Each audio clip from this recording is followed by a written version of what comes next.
Hi guys, I'm back again for the second time this week. Now I feel like I've got my creative mojo back a little bit. I thought I'd show you another quick one. Yes, it's a chippy choppy, but I'm going to make a specific stone from that. And this is what they call a desert bloom Varicsite.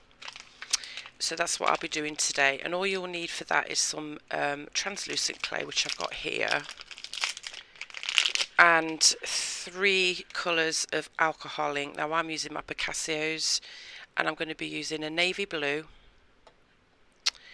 a turquoise, and the blue green. So as close to those colours as you can get if you don't have the Picasso inks. So bluey green colours really, and a little bit more of a darker blue like this navy. I'm going to take 3 sections of trans, not necessarily equal, because I do want the blue green to be more predominant in the piece. So I'm going to take slightly bigger chunk for that, and then roughly the same, or maybe just a little bit less, for the other 2 colours. You'll see what I mean in a minute. Alright, so I've got my 3 pieces. One's chunkier than the other, and then this one again is slightly smaller. So, and then you'll also need some silver leaf and some black liquid clay, which I'm just going to pop over there upside down so it actually pours out later. And I've just got it all over my fingers. And yes, I am wearing my cots again because my fingers are getting better, but they're still a little bit sore.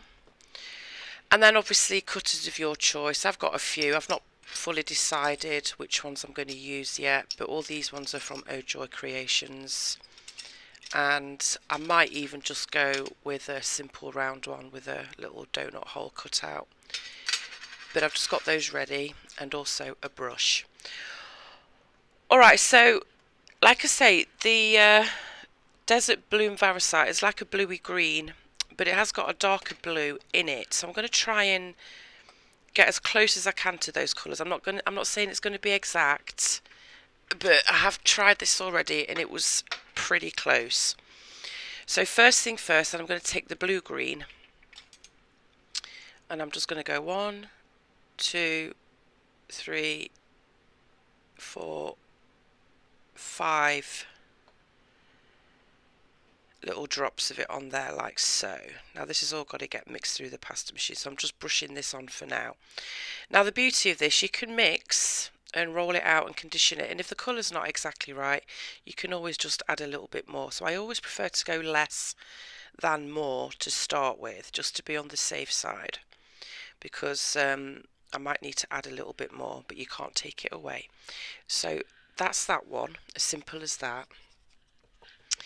And then there's like a turquoisey colour in there as well, but I'm just going to go 1, 2, 3 of those, and I'm actually going to add a little drop of the navy in there as well, just to slightly change the tone, but I'm only adding 2 drops of that. This is just experimentation really, and then I'm just going to mix that all together, and that's the colour that you're left with. Obviously it's going to look a lot lighter once it's mixed in with the trans clay, but we'll see how it looks when I've put it through the pasta machine. I'm just going to brush it all over to try and get it to dry quicker, like so. We can go over there, and then the last colour was the navy blue on its own, and this is just going to be 1, 2, 3 little drops. So it's slightly darker than this one. Can you see the difference? Perhaps you can't on camera. Let me just show you. There is a difference, not much, but it's there.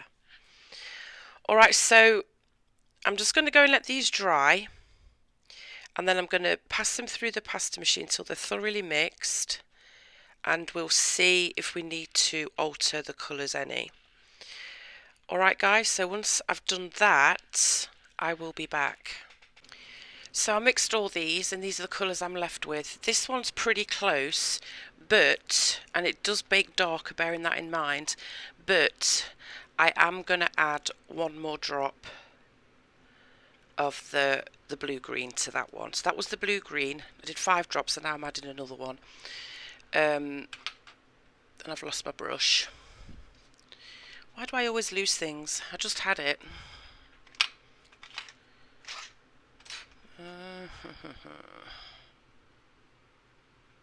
Just have to use this one.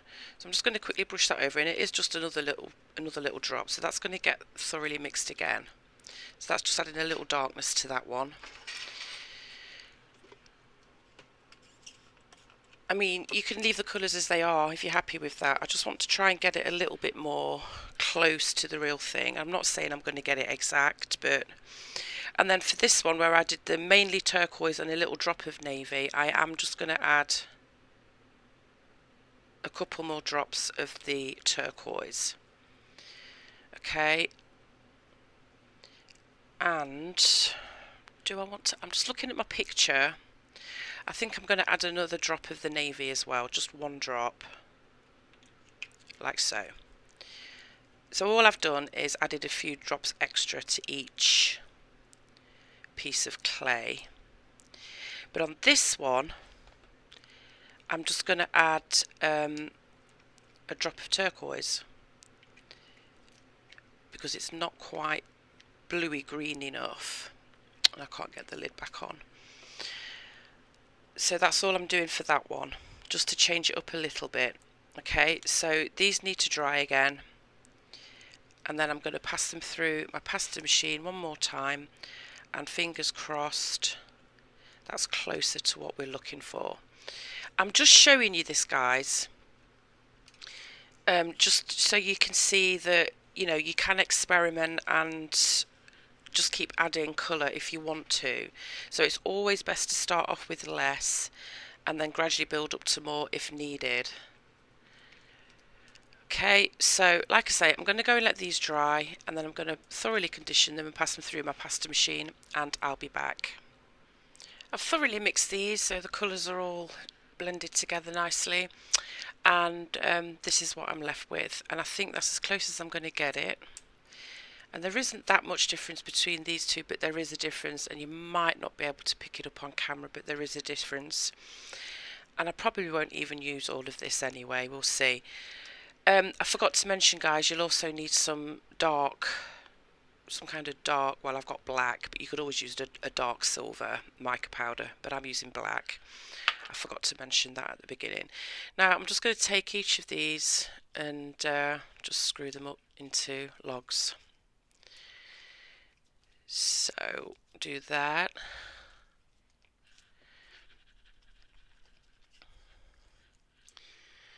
Nice little squeeze, little roll, and then just roll it into a log. It doesn't have to be anything special.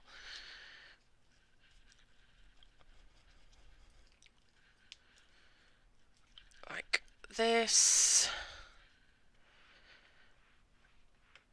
And that's that one, and then this piece, which is a smaller piece. I'm actually tempted to add a little bit more dark. No, I'll leave it. It's fine. It's close enough. Alright, so I've got my 3 logs, and this is the predominant colour. So I want to chop these pieces fairly chunky.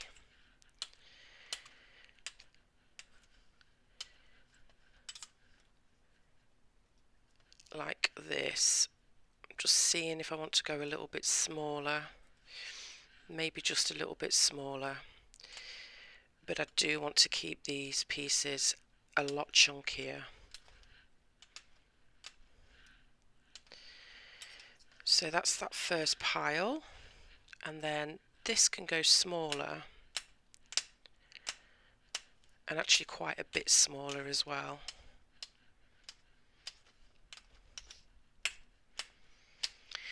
So just random chops.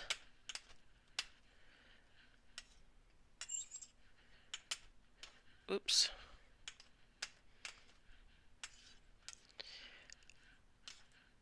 And that's okay for now, but we can always cut back through. And then this one, smaller still.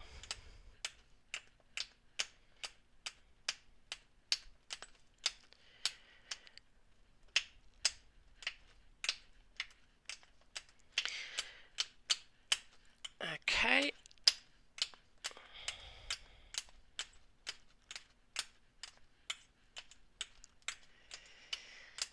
So we've got large, medium, small chops, like so. Next step then, let's start with the greeny colour. And these two are actually going to get mixed together, so it doesn't matter too much. And I'm just going to take some of the mica powder. Why can I never find anything when I want it? I just cleaned my desk the other day. It was absolutely disgusting. So I went ahead and cleaned it up pretty good. But as you probably know, when you do that, you tend to forget where you put things. I do anyway. You try and be all organised, and you forget where you put stuff. Alright, so I'm just coating this in the black mica powder like this, and I'm just going to take that away and get rid of the excess because you don't need a great deal. It's just to help separate those pieces, really, more than anything else. And I'm just going to try and get my hands a little bit cleaner. Alright, so now I've got that coated, I can see better now how much I need to chop, or if I need to chop at all, which I think I do just a little bit, because you've got to bear in mind as well, they get rolled out at the end, so it actually stretches them. So just a quick chop, but that's it. So they are still quite chunky, so that's that one. And then this one, same thing. I'll try and add a little bit less powder this time. This stuff is like so pigmented. Give that one a tumble too.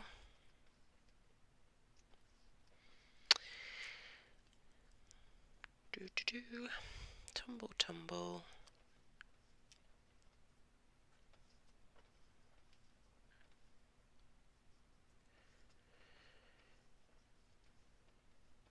I'm trying to think of something funny to tell you and I can't think of anything.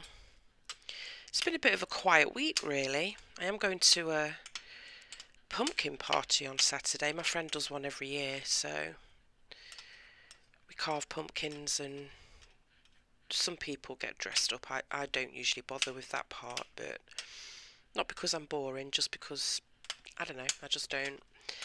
And she always puts an amazing spread on, and it's always a great time, so I'm looking forward to that. Now I am chopping these smaller guys, as you can see. So I think that's good for that pile. And then the last pile, same thing, just a little bit of mica powder, just to help separate those pieces. Give it a quick tumble. I always come back to Chippy Choppy, have you noticed? Because I see another stone and I think, ooh. And there's so many different stones that you can use this technique for. And I know it's a basic technique, but when you start adding your own little tweaks to it, you know, you really can get some good faux stones. And I'm chopping these up even finer, guys. These little pieces. Okay.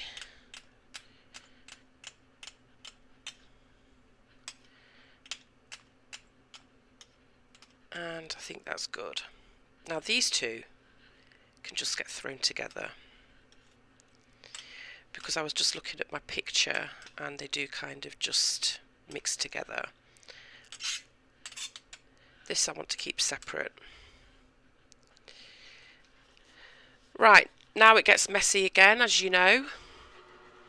Let me just wipe some of this away at least. But this is where the liquid clay comes in, and it does need to be black, guys. So I'm just going to drizzle this all over this pile, and then some on this pile.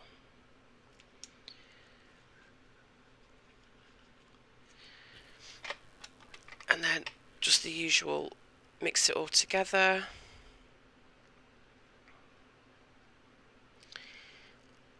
So those pieces are nicely coated with the liquid clay. And then I'm just going to put it to one side.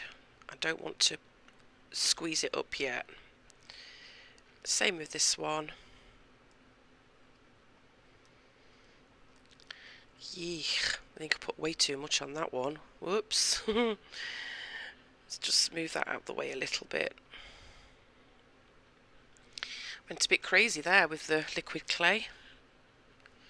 So I'm just going to wipe some of that away.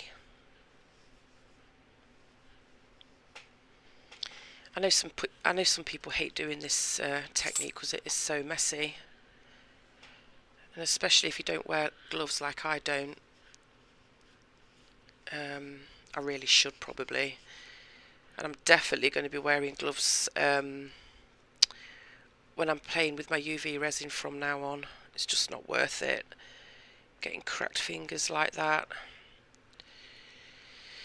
So just a little clean up, because I don't want to gross you all out with black fingers. I know some people are a little bit sensitive about that. Guys, I've got nothing to tell you today. So, I don't know, just a quiet one, quiet tutorial. Alright, so I've got my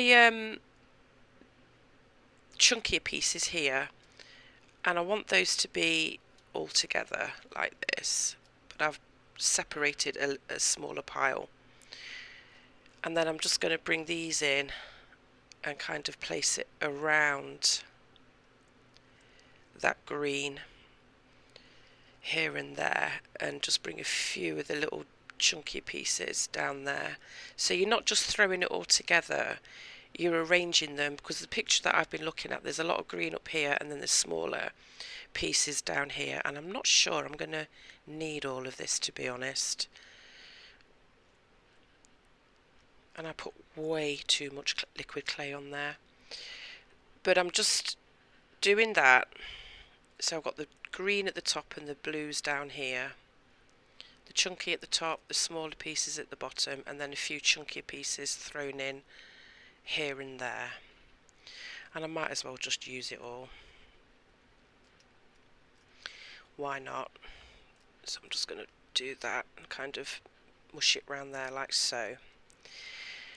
And then I'm going to try and form this into a block.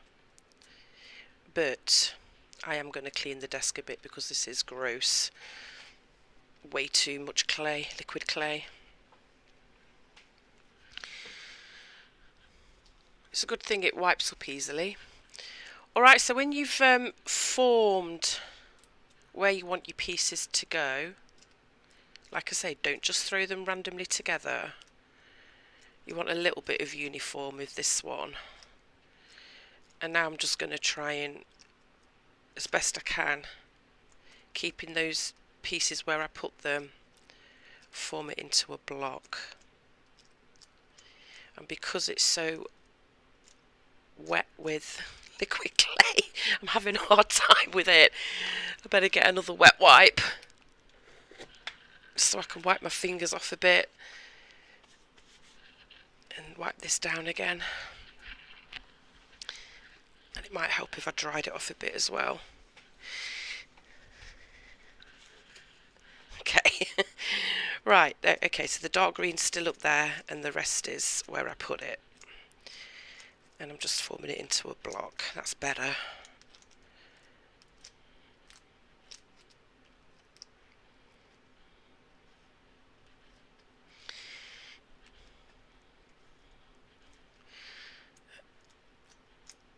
green still up there, and the smaller bits are down here with a few random chunky bits at the bottom.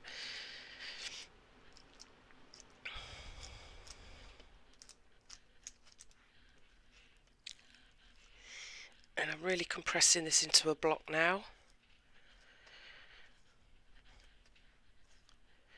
Okay, right. That should be good. Clean up time again.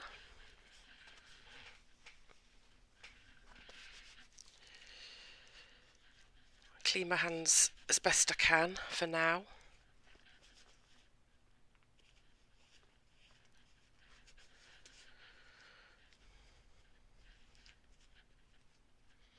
I don't really know why I fuss about cleaning my hands too much, because they're only going to get dirty again, but I don't like dirty fingers and nails. I know it's inevitable when you're doing this kind of thing, but I do like to keep my hands clean. Alright, so that's the block. Simple chippy choppy. A little bit more uniform than just randomly throwing all the pieces together, but it's as basic as that. But what I want to do with this is actually why is that so wet still? Cut some pieces through and add layers of this silver leaf, because this stone does have silver veins running through it, but I didn't want to just throw all this in with the chopped up pieces. I want it to be a little bit more structured. So I'm just going to take my blade and cut down like so, and I'm going to get a little bit of, I'm hoping this is translucent. Yeah, I forgot to mention this as well, didn't I, guys? Oh, that's got a bit of mica powder on it. Let's get rid of that. I'm just going to put a very thin layer of the translucent liquid clay here, and a little bit on this side as well, on both sides of the cuts basically. And I'm going to get my tweezers and just get some of these pieces of silver leaf and plop them on there. Now I want this to be quite a thick vein, so I'm going to put quite a lot on. It's not just going to be a single layer, and this is all clumped together. So I'm just smushing that on there like that. Smush, smush. That might be a bit too chunky there. Just break this up a little bit. But as you can see, it's not just a single layer. I'm you know, cramming quite a lot of it on there.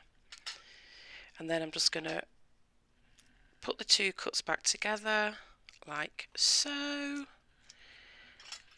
And we'll think of doing another cut somewhere else.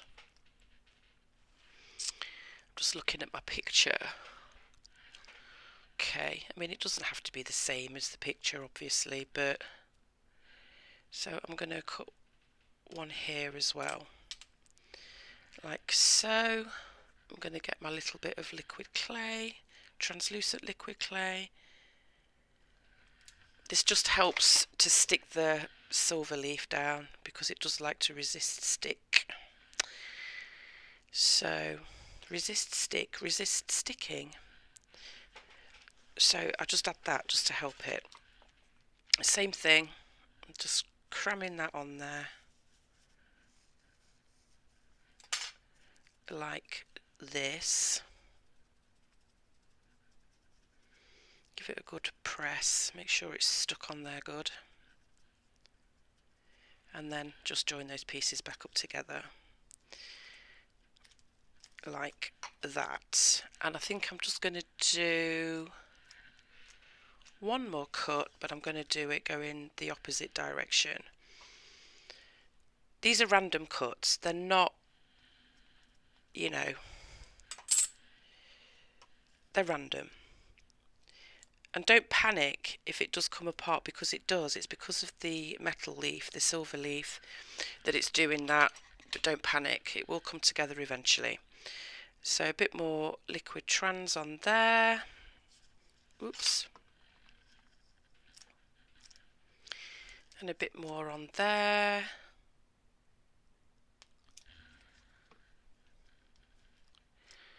Give that a smear over. This is getting very sticky now.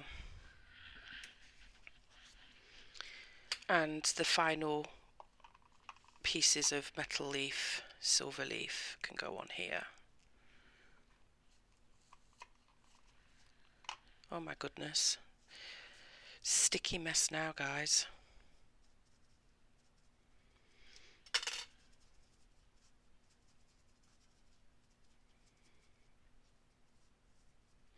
Alright, I'm just going to hope for the best and shove it back together like that. Okay, let's just get rid of some of this mess.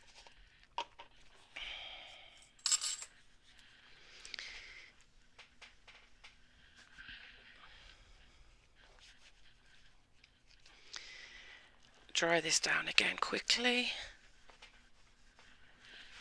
And let's get our block. Alright, now we just need to make sure this is all firmly pushed back together like that. And that didn't work too well, did it? But luckily, you have to really play with it, guys, to make it stick. Unfortunately, like, this is really resisting me today. So I'm just going to play with it until it all gets back together again. And it's starting to get there now, she says, as it splits back open.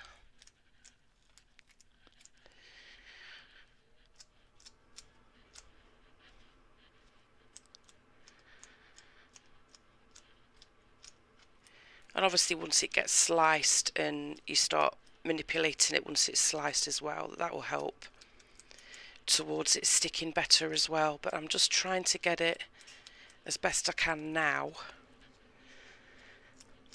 Okay, I think that's good enough for now. Right, because you put the cuts in going down this way, you need to flip the block on its edge. You don't want to slice this way down. You want to keep those cuts where they are. You don't want to slice that way down, then that would be completely pointless doing those cuts in there. You want to keep the cuts where they are, if I'm making any sense. So when you've done that, flip the block on its edge. So you're cutting down this way now. Alright, so I'm going to do quite a thick piece here. And there's that one. You can see where I did the cuts, it's going to be running all through the piece. So let's do that quite thick, and then I'll do a couple of thinner ones. And I'm just going to get rid of that butt end. I'll use it for something, but and don't stick to me like this. Alright, I'm just going to put those two to one side for the minute. And I forgot to take this butt off, didn't I? Just have to try and slice a little bit off now then. I don't like it so messy on the back. There we go, that's a bit better. Alright, so I've got my first bit, and I think I am just going to go with a round one for this. So I'm going to take this cutter and then a smaller one. Actually, I think I'm going to go slightly bigger than that. And I'm just using those small cutters that comes in a container.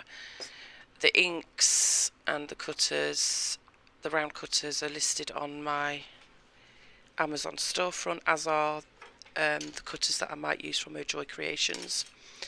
I will list a link to her shop.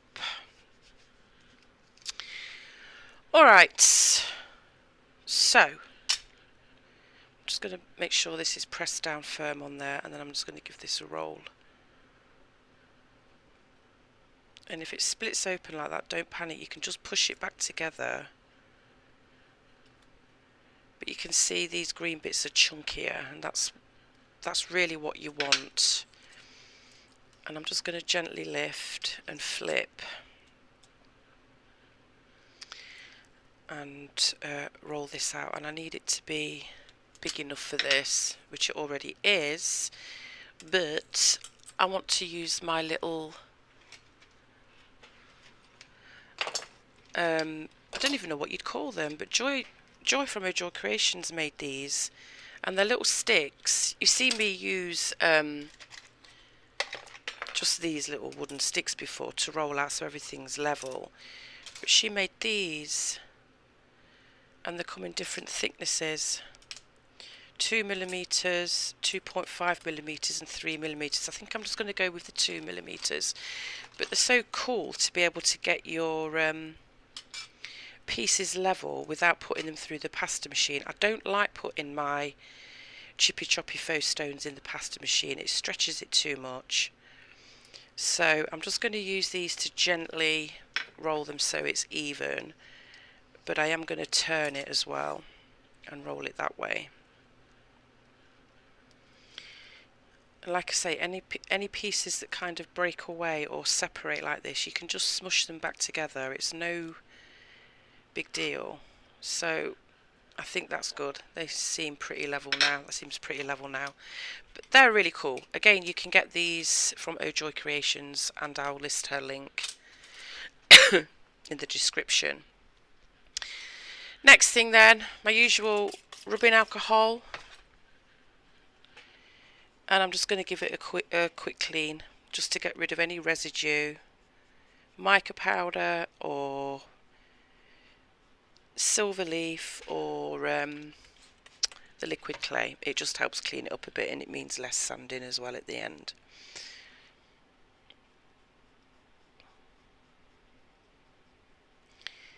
Okay, so that side looks pretty clean. So I'm just going to flip it, do the same on this side.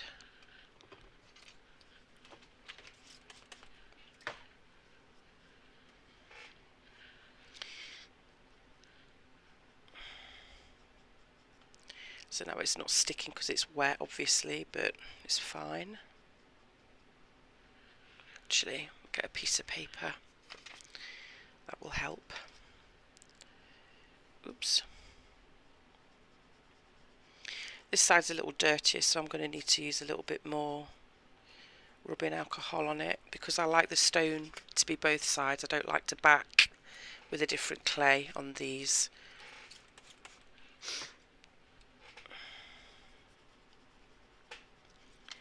So I'm getting as much of that off as I can.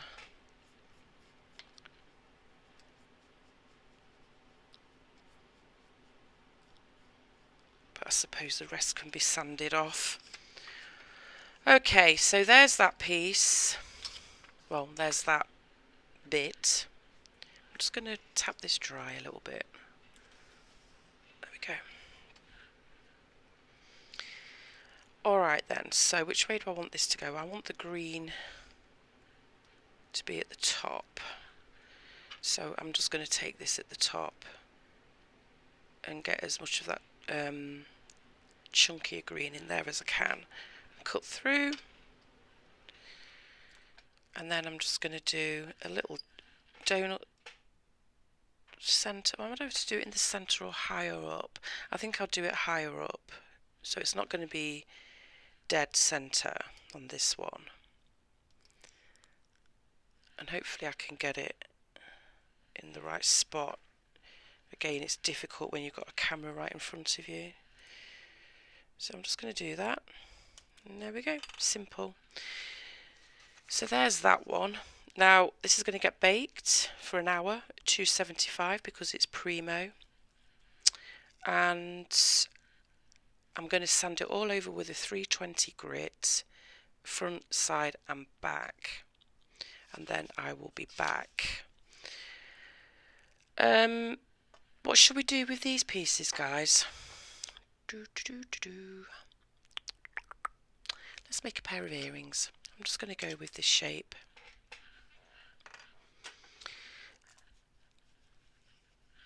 So again, I'm just going to roll this out. But I'm obviously rolling it lengthways because it needs to fit this cutter.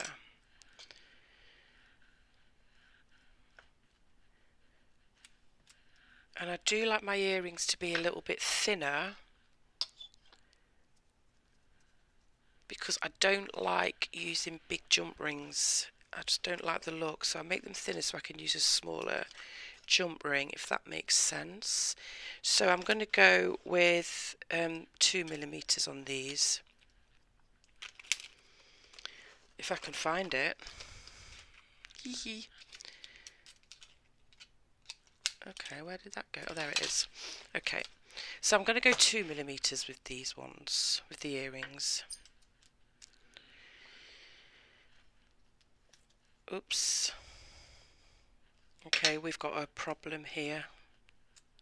But not really. Just smush it back together. And just roll until you're happy with it being level.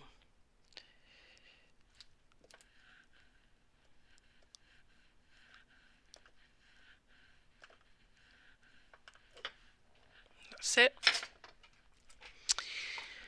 I'm going to get a cleaner wet wipe because that other one looks absolutely gross now. So, just grabbing another wet wipe. Rubbing alcohol again. And just give it a quick old clean.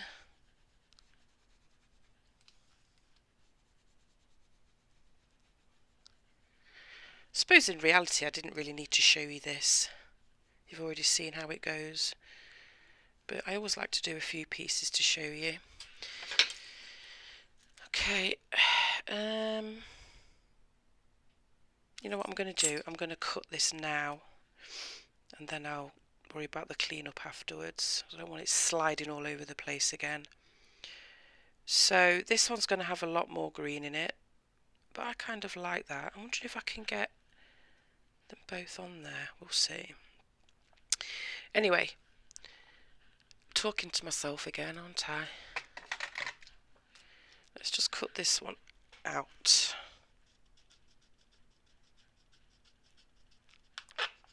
Let's give it a bit of a wiggle, as you know. And I don't think, oh no, that doesn't fit quite, and I don't want to roll it any thinner. So I'll just use that for something else, guys. She says as it falls apart. Okay, maybe I won't use that for something else. Right. So we've got one earring, and I'm not going to show you the other one. I'm just going to do exactly the same thing. I'm going to roll it out to 2mm thickness, and I'm going to go and bake them. I am just going to give this one a quick wipe as well before I do anything else.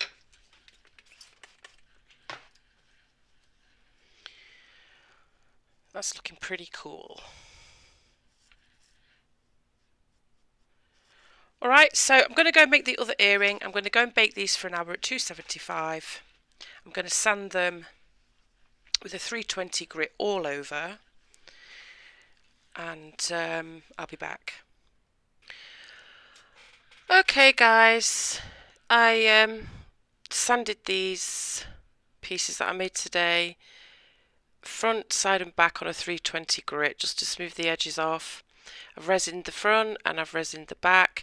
And what I like to do, which I've probably never mentioned before, I don't usually put resin on the edges, but what I do is once I've resined it front and back, I go back and sand through all the grits on the edges and then give the edges a quick buff. You don't have to do that if you don't want to, that's just what I do. But you could brush resin on the sides, or you could even use some Fimo gloss and brush that on the sides if you want to continue with the shine that way, but I prefer to sand and buff. But there's the piece, and I think it came out pretty good.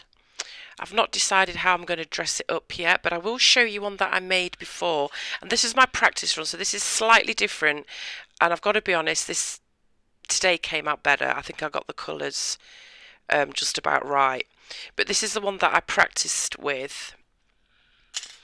Can you see the green's quite a bit different? I actually added white clay into the translucent clay along with the alcoholic, but I don't like it as much. I prefer this one. But just to show you what I did to dress it up, okay, so I put three large jump rings through the hole, as you can see, 1, 2, 3, On the centre, if I can separate them, on the centre jump ring I just added a little charm like this, and then I threaded a cord through. Now I also added a few little beads on the chain, or just two actually, and all you do is push a jump ring through one of the holes in the chain and then add a little bead that's been put onto a head pin and just put that through the jump ring, and then you got a little dangly bead. I don't like showing you how to do those things because I'm very clumsy with it, but then I added the chain. This is an antique bronze chain and an antique bronze charm and antique bronze jump rings, all of which are listed in my Amazon storefront. And then on the end of the chain I just did this toggle clasp, again antique bronze, and I really love the antique bronze look, but those are also listed, these toggle clasps, like so. So that's how I finished that, and I'll most likely do something similar with this one. So I just thought I'd show you that quickly, but there's the piece from today, and I really do love how that came out colour wise. And then obviously the earrings, again, I've not done anything with them, purely because I'm being lazy, to be honest with you guys, and I've not fully decided how I want to do them yet. So I'll present them to you as just pieces like this. So that's the Faux Desert Bloom Varicsite today, and I thank you for watching. Have a great weekend, guys, and I'll catch you later. Bye.